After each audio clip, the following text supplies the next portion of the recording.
Question number 85 profit loss. ध्यान समझिए।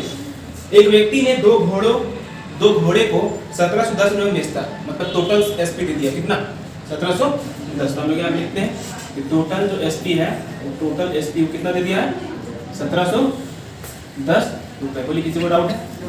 आगे देखिए कहता है पहला जो घोड़े पर पहले घोड़े का सीपी दूसरे घोड़े के एसपी के बराबर है, मतलब जो पहला घोड़ा का जो सीपी है दूसरे घोड़े के एसपी के बराबर है। समझ में आ रहा है? यहाँ पे फर्स्ट लिख दे रहे हैं, यहाँ पे सेकंड लिख दे रहे हैं। समझ में आ रहा है? ठीक है, ध्यान से देखिए आगे।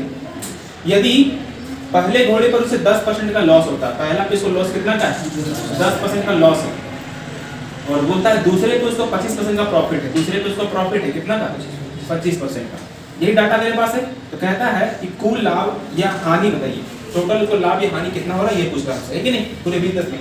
तो क्या समझे थे हम लोग, जब भी हमको टोटल प्रॉफिट या लॉस पूछेगा तो प्रॉफिट और लॉस जानने के लिए मेरे पास क्या होना चाहिए सीपी और एसपी। मेरे पास टोटल कितना सीपी टोटल कितना एसपी ये पता होना चाहिए, सही है ना? तो हम जवाब दे सकते हैं। सेम मेरा अप्रोच होना चाहिए कि सीपी एसपी क्या है। देखिए हम यहाँ पे लिखते हैं सीपी, यहाँ पे लिखते हैं एसपी।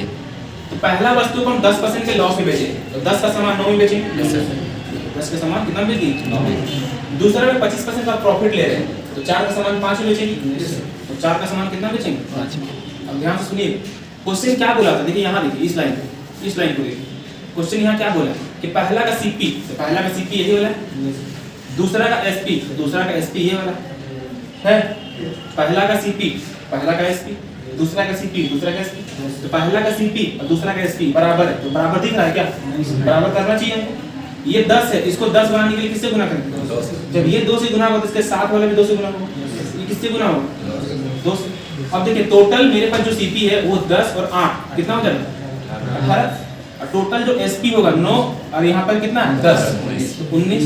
तो क्वेश्चन में टोटल एसपी दे दिया है, कितना दे दिया है 1710।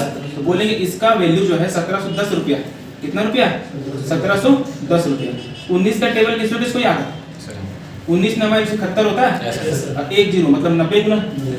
हमसे पूछा क्या था, क्या पूछा था फिर से बताइए लाभ और हानि। तो हम सीपी निकाल देते हैं, इसको कितना से गुना कर देंगे 18 नंबर 162। तो बताइए हमको लाभ हो रहा है कि हानि हो रहा है, कितना रुपया का लाभ हो रहा है तो 90 रुपया का लाभ। टोटल प्रॉफिट कितना हो रहा है 90। समझ में आया ये क्वेश्चन कैसे? तो मेन है लैंग्वेज अगर आप अच्छा से समझ पाएंगे तो बिल्कुल आसान लगेगा सवाल, है ना? प्रॉफिट लॉस 85 नंबर क्वेश्चन हो गया, आगे चलेंगे 86।